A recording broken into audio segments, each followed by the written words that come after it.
Hello, Migos, Migos, and Possible Migos. My name is Taffrey16, and welcome to another episode of Reading Your Comments, episode 181. This is a special one-time only Back to Friday edition of Reading Your Comments. That is Friday, or maybe Thursday if you're watching this daily on Patreon. For those who don't know, patrons have the option to watch these as well as reaction videos up to a day early, sometimes more, and get your name in a video description as well. But regardless what day you're watching this on, let's go ahead and read some comments. Fathers for Justice interrupted the National Lottery draw. Okay, that's probably what I saw. They were just doing like some kind of draw, and these dudes came out of nowhere. And yeah, that's probably what I saw a little while ago. No, you don't do a cringy intro. You greet everyone in Spanish. Nothing cringy about that. It's only cringy if we can understand it. You know, I'm not so sure about that, but I'll let you have this one, I guess. Oh yes, do Nathan Barley. It's truly a one-off work of bizarre genius. Brooker and Morris, you know, it'll be good. Yeah, I mean, that sounds like the perfect combination. And I checked it, actually. I think I can get it on YouTube as well, so might be something to look for in July. Love this Emmerdale episode went surprisingly well, considering it was a live one with so much going on. You know, that is a good point, considering it was live. It went so well that I honestly forgot it was live, so regardless of what you think of the show, they should be commended with how well they pulled that off.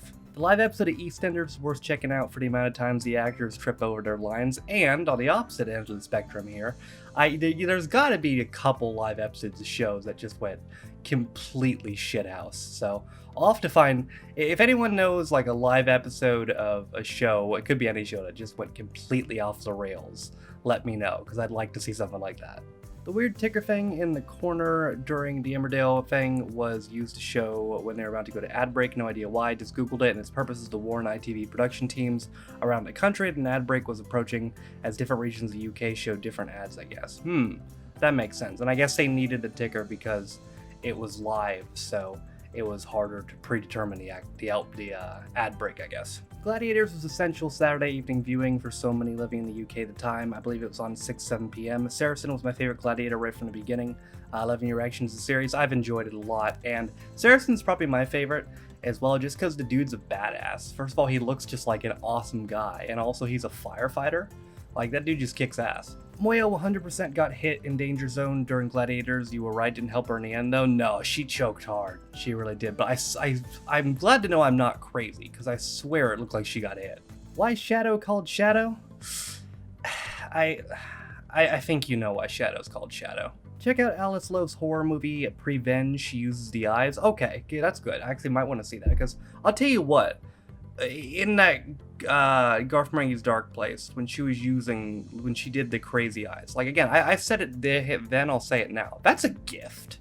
Like, honestly, having eyes like that is a gift. So I'm glad to know she did a horror film, because it would be a waste if she didn't. Stephen Merchant's appearance as the chef in Dark Place, the assistant to the chef, was from 2 Pints, and I'm positive I heard David Mitchell's voice at the start. I'm not sure if I did, but I'll have to listen back. But I didn't recognize him at first, because god damn, he was young in that.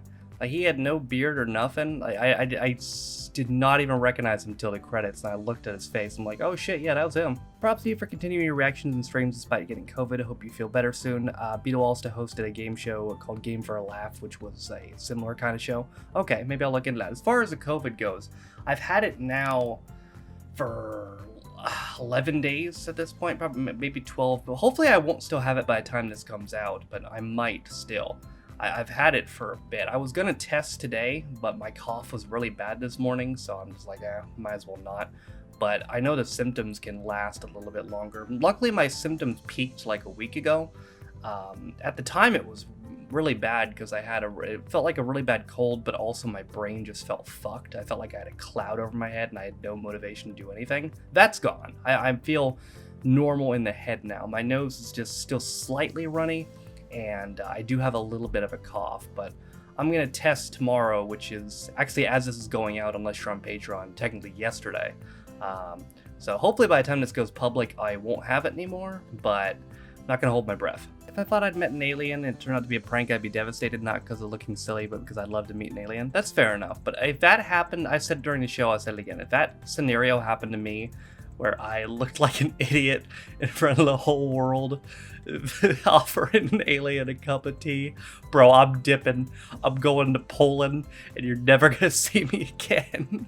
Jeremy Beadle, the original man to say it's just a prank, bro. You know, that makes me think of something. Did anybody else ever, like, freak out, like, proper freak out? Like, I'm talking, like, they were mad. Like, they were super mad and super pissed off that they got pranked and all that. Did anyone ever react that way? I always thought Jeremy Beadle and Tim Curry looked like, thank you for making that connection, because I was thinking, I didn't say it out loud, but I was thinking the whole fucking time, man, I swear I've seen him somewhere. He looks really familiar. He looks exactly like Tim Curry. You are 100% right. Beatles About was fake, but I believed at the time. Do you have anything to back that up, or are you just one of those, oh, it was a prank show, so it must be fake type people? Because unless you got something to back it up, I have no reason to take you serious. Episode 11 of Fawlty Towers is my least favorite. I think it's because Basil's misfortunes are usually a consequence of his own awfulness, so they just feel justified. In this one, he is genuinely trying to be nice, so it's hard to take any joy in his troubles. That's a fair enough point. To be fair, he absolutely makes it worse for himself because he's a goddamn crazy person. He should have just told the other people, hey, we had a fight and she left, but he's got that weird pride thing going on. So, to be fair, he did make it worse for himself, but I also get what you mean. I like to think Basil finally had the inevitable stroke at the end of Basil the Rat and died, with Manuel dragging his lifeless, finally at peace corpse away while Sybil announces that it's raining, because it always rains when someone dies, right? You know? That's dark as shit, but that sounds like the perfect ending to that show. Basil the Rat is John Cleese's personal favorite episode of Fawlty Towers. They never did Never series, largely because they had no idea how to top the level of comedy that they achieved in that one. That's fair enough, honestly, and I do think it was a perfect ending, because it left it open-ended as to whether they got shut down, but also they probably got shut down, but they technically didn't say. I think it was a pretty good ending. I've been waiting for you to react to this Robot Wars episode. I knew you'd have opinions on Gemini and the pinball tournament. Yeah, I think that was bullshit. I mean, Gemini, again, it's a clusterbot's what they called it, so there's two of them. It's alright in a fight because it makes sense. At least there's rules to it in a fight where you only have to disable one of them and they both lose. Like, that's fair. But there's no way to go about that in a tournament, you know? Like, especially since they're both fast as shit and they can both get two things done at once. And wouldn't you fucking know it, they got the highest score. So, yeah, I think that was bullshit. They shouldn't have been allowed in the tournament. Why didn't someone just invent a robot that swallows up its adversaries and blocks a remote control signal? Why don't we make a robot that takes the other robot and pushes it somewhere else? I definitely think you did the right thing putting the unscripted episode of Car Share in now. When you watch the later episodes and see the point where the BBC originally broadcast it, you'll see how out of place it looks. Oh, okay, got you. So there'll be enough storyline development that it looks weird. Well, I'm glad I made the right choice then. Episode 7 of Peter K. reminded me how much I want you to react to Darren Brown, the Great Art Robbery. You know, it's funny you mentioned Darren Brown because actually, he is now my oldest channel points request. What is it called? It's called Darren Brown Remote Control. Is that what you just said? No, you said the Great Art Robbery.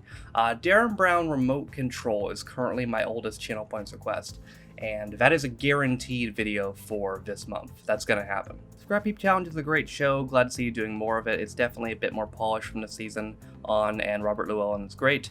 This program alongside Robot Wars and Mythbusters is probably why I ended up becoming an engineer. Well, congratulations on that. First of all, engineers are essential to society. And second off, yeah, I can see that. I mean, that's essential engineer viewing right there. Hope you start the Sarah Jane Avengers at some point. I think I am not 100% on it. I'm definitely doing Torchwood, obviously.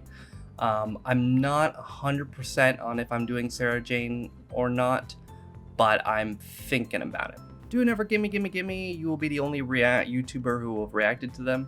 I will be, or I am. Either way, I probably am, because it's not something that I've seen a lot of people do, but yeah, I mean, fair enough. I do enjoy the show, so I'm open to going back to it. Alright, y'all, that's gonna do it for another episode of Reading Your Comments. There were more videos in which I pulled comments from in this one because there was not a Reading Your Comments last week. So the comments in this video were pulled from the following videos. Reading Your Comments 180, American Rex to Emmerdale Live, UK Gladiators Series 1 number 8, Garth Marenghi's Dark Place number 2, Beatles About, Fawlty Towers 11 and 12, Robot Wars 13, Car Share 7 and 8, Scrap Heap Challenge 2, Torchwood, and Outnumbered 20. I did not pull comments from Outnumbered 19, as that was a re-upload from about a month ago. But that, ladies and gentlemen, is going to do it for another episode of Reading Your Comments. Thank you guys for watching. If you liked the video, be sure to leave a like. If you didn't like it, don't. If you want to follow any of my social media links, my Twitch, where I stream every single day, my second channel, First Team Views, my Twitter. If you want to follow me, my Patreon. If you want to support me in my daily motion, all those things are in the video description down below. Also in the video description is a link to the community Reddit, as well as the daily schedule, as well as the Twitch VODs channel. And also thank you to all my patrons who are named in the video description. I appreciate you guys for supporting me and my channel. For those that don't know, you can Patreon me for as low as $1 or £1, and obviously in addition to getting your name in the description, you get access to the reaction videos as well as these Reading Your Comments up to a day early, sometimes more. For all that being said though, my name is Taffer's Team. This has been episode 181 of Reading Your Comments. I'll see you guys next time. Bye.